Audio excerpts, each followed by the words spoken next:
National Morning, and I'm now joined in studio by our editor-in-chief, that is Joe Ageyo, as well as our managing editor, broadcasting and new media, that's James Smart, to just have a review and discuss what this means for the country. And even, let's start with you, Joe. Having covered Raila, you're probably the person who's interviewed him most, you know, and having covered Raila, how does this feel for you now? I mean, it's a monumental moment for the country. I mean, this is not someone who just belonged to his family, obviously. He has been a permanent fixture in many respects in our political landscape for many years. I mean, I started covering him, I think it should have been 99, at what they called the cooperation with the Moi administration at the time.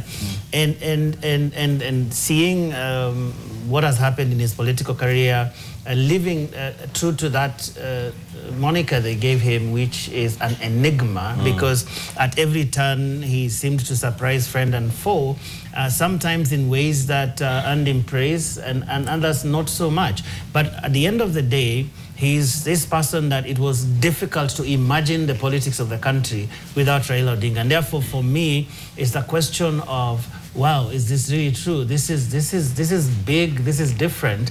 And to just imagine, even for a second, talking about Kenya and not mentioning Raila after a few sentences is something that I think even a lot of Kenyans will take time to actually get used to. But I think it really is a significant moment in the country. Sad, because he is someone who's played a significant role in the country's history, certainly his role in the new constitution that we have, certainly his role in devolution, which I think he championed very consistently, even the many times he joined the government of the day. And so I think this is a moment that will remain etched in our history for all manner of reasons, I think for many, many years to come. So for me, as someone who's covered him many times, someone who has interviewed him and a number of times, one thing I know for certain that he was one of the very few politicians who truly believed in something called the country. That at every turn you may disagree with his existing political positions and all that, but then he is the one person who, one of the things that you speak to people around him, you listen to him, that motivated him the greatest was this idea that yes, we may have differences, but there's a point beyond which we cannot go if it involves, therefore, destroying the country. And I think that for me was something that stood out, just having covered him for those many years and also listened to him speak about what he believed about the country. So he will have, I think, a mixed kind of legacy that, you know, many people will say many things about him, but that thing that I think you can't take away from him, that he had this sense of country, unlike very many politicians today. All right. Smart, what are your initial thoughts and feelings about this situation? I think, as Joe says, I think nothing demonstrates what Raila was and what he represented other than this humongous sense of what the country needs and his place in securing the country. I think I have an anecdote. In 2008, immediately after the post-election violence, I was covering him, and he goes to Kibra in this church. I think it's the first or the second Sunday when the violence has kicked off. And he goes to this church, and there's testimonies, numerous testimonies about the violence that has occurred in Kibra, the kids who had been shot and killed. And he listened, and we took copious pictures and videos of him literally crying when he was hearing these stories of women saying what was happening to them at night at the hands of either police or competing other groups. And in that moment, when he woke up to speak, this is at the height of this conflict where everyone is saying we need to go for a repeat election. This man has won, ODM has won, and he took the microphone, and I remember him giving this analogy, and he said, in a house there's 2 children and a mother, and there was one sweet, and the sweet was given to the children to share, and one child has taken it, and then he says in characteristic voice, akameza, and then this other child is crying for it, and then he says, what should the other child do? He poses this question. And he ends up saying, what I think this child should do, the other child who doesn't have the sweet, he should wait for another sweet to be brought home. And we picked up the cue because from then on, he developed this conciliatory tone that was uncharacteristic of what were his mates then. Everyone then was clamoring for either a repeat election or an announcement that, you know, he's the presumptive president. But he took this tone out of the turn. Just to buttress this point, that this was an incredibly tactician politician, but he was also very human. You know, as Joa said, interviewing him, you get two senses and two sides of him. You know, the side that, you know, you sit there and you can see how his mind is working out through things, how he can quickly, you know, give anecdotes. He has very sharp memory of things in the past and connect them to the moment. But then when the cameras were off, he remembered odd details, you know, like, oh, you know, you were just in the other station the other day. Yeah. You know, how's your son doing? You know, and everyone, I think, who had met him would have those things, that he was a very personal politician. He was big, larger than life on stage, but also in person, he had capacity to be a human being.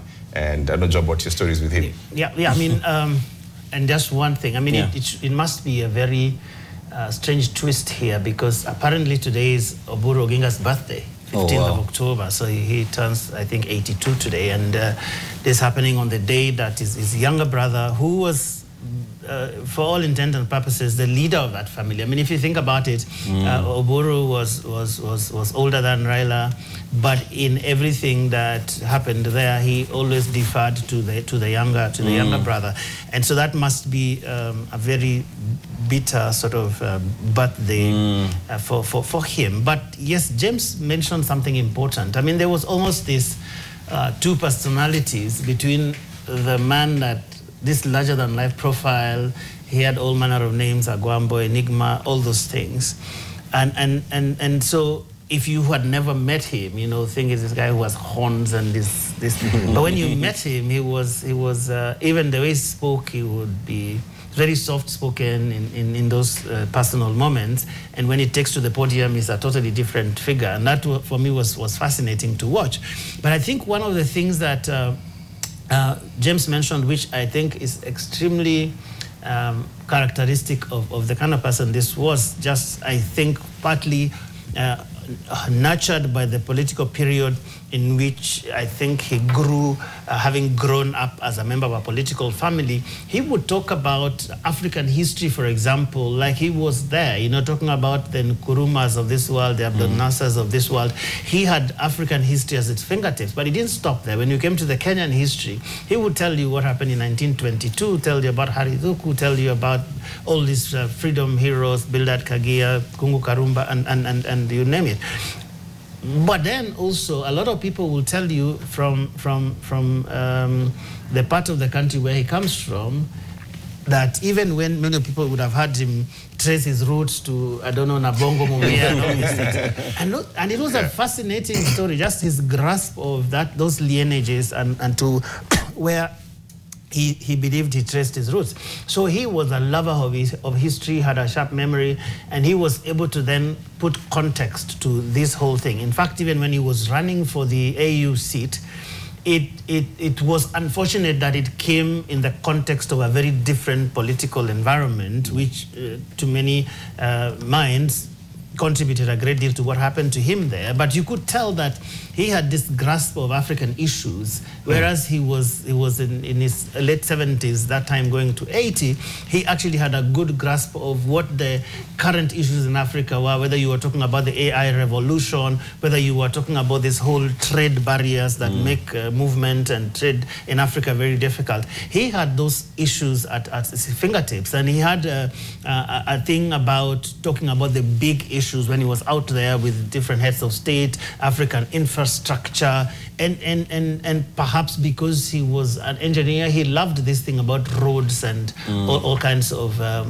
telephone networks and things like those. And I think that set him apart in that respect as well, as someone who understood he had a sense of Africa. He was that much more Pan-Africanist than you would find many leaders today. And like I said, I think that may have been informed by the fact that he came from a political family. I mean, Jaramogi Oginga Odinga had all these people we talk about as his contemporaries. Yeah. So whether it's Nyerere, whether it's Obote, whether it is Nkrumah, those are people that he must have seen in his childhood, probably visited and that kind of thing. And so to that extent, therefore, he developed that sense of the bigger picture, which then he tried, I think, sometimes very successfully, at other times not so much, to bring in his politics. Yeah. Okay. I just want to stop here for a bit so we can cross over to Kisumu County, where we have our Western Region editor, that's Ouko Kusa, standing by to give us an update and the response and the reaction and the feeling of the people of Kisumu. Okusa,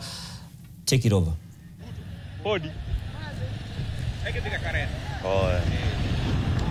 Hear me? Yes. So if you can hear me, what's the update in Kisumu County? Nakupata. Well, it is a sad morning here in Kisumu. Actually, where we are standing is right in the middle of Kisumu town. That is Odinga Street. And just a couple of minutes ago, a huge crowd of mourners had just taken over the streets behind me here. And most of them women wailing, crying, and of course chanting songs in honor of the late Raila Odinga. And of course that has caused a lot of somewhat tension in the city here, a lot of uncertainty. There's a lot of motorbike riders running around hooting. And of course, we've witnessed a couple of shops now closing, probably in honor of the fallen ODM leader Raila Odinga. And of course, we are expecting that this morning that we've just witnessed right now, a couple of minutes ago, is going to extend to other parts of the town. We've just been to places like Kondele and of course the bus park, where we've witnessed so many residents over there expressing their sadness and of course coming out to mourn this sudden death of the ODM leader. So that is what is happening here, and of course we will keep on just checking out what is happening. As you can see, the streets have kind of started remaining a bit deserted. This is not the way it was in the morning when we woke up. And of course, Odinga Street at this time of the day will be teeming with traffic. But that is not happening. Even as you can see from the footage there, a lot of people have come out of their offices and they are standing just right on the street, not sure of what is happening. What is really, what they're saying is that they're waiting for official announcement of this death, because so far they're waiting for the president actually and the family to officially announce the death of the Prime Minister, or the former Prime Minister. But as the country still awaits that, as the country still awaits that, we are seeing the people who have poured on the streets to mourn Raila Odinga. Remember, this part of Nyanza, or this part of Kenya, is where Raila used to enjoy a lot of political following, and of course this death has definitely hit hard his supporters, the ODM supporters, which he led for several years and several decades, and therefore it is expected that his death will definitely cause some extensive amount of emotions, will provoke a lot of emotions among his supporters here, and therefore what we are witnessing is just the beginning of it. We are expecting to see a lot of mourning and a lot of mourners taking over the streets here just to express their emotions. So that's going to happen. If you can see even in the pictures there are people who are just seated on the streets here waiting. A lot of people at the same time are yet to actually believe that the ODM leader has really passed on, and therefore a sizable number of residents here we've spoken with are yet a bit uncertain whether it is really true that the ODM leader is no more, and therefore it is causing a lot of anxiety from people of all walks of life here. But that aside, there's a lot of mourning. Even motorbike riders have taken over the streets, and they're wailing and hooting and all that kind of a thing. So we expect that this will even intensify as the day go by, and we'll be here to keep our viewers updated. Of course, we've been trying to trace back the last time Raila was seen in public in these parts of Nyanza, and I think our last encounter with him was somewhere in Nyakach at a funeral, where that is so far what we can trace, that the last time we actually covered him was at a funeral in Nyakach sub-county, that is within Kisumu County. And after that, we've not been able to see him public again. But all the same, this is some news that has caught supporters down here with a lot of surprise. Taking into consideration that just the other day, his wife Ida Odinga had assured Kenyans that the former prime minister was out of danger and was recuperating well in a hospital. Yeah. So as I've mentioned there, you can see residents still a bit apprehensive and anxious and uncertain. Just across the street there is the Diamond Trust Bank. We've seen security there closing its doors just to be still uncertain of what's really happening. So let me just allow you to check. Like I was saying just a while ago, is that we expect that this morning will intensify, and that's exactly what is happening right there on your screen right now. Huge. All right. Let's hear what's really happening out there.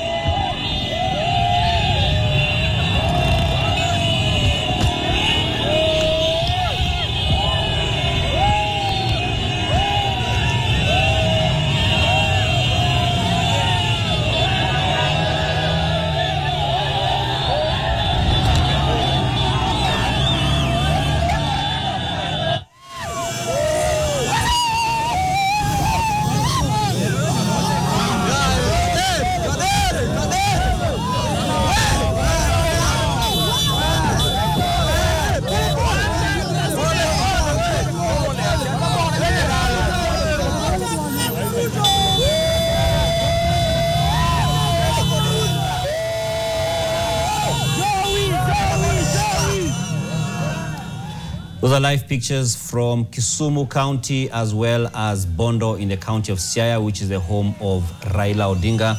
And we have our team that is heading and already at, we have people in our team already at the Odinga home, just waiting for any developments, any announcements from there, as we also wait for the formal announcement by the president. And we're already seeing a lot of condolence messages being sent.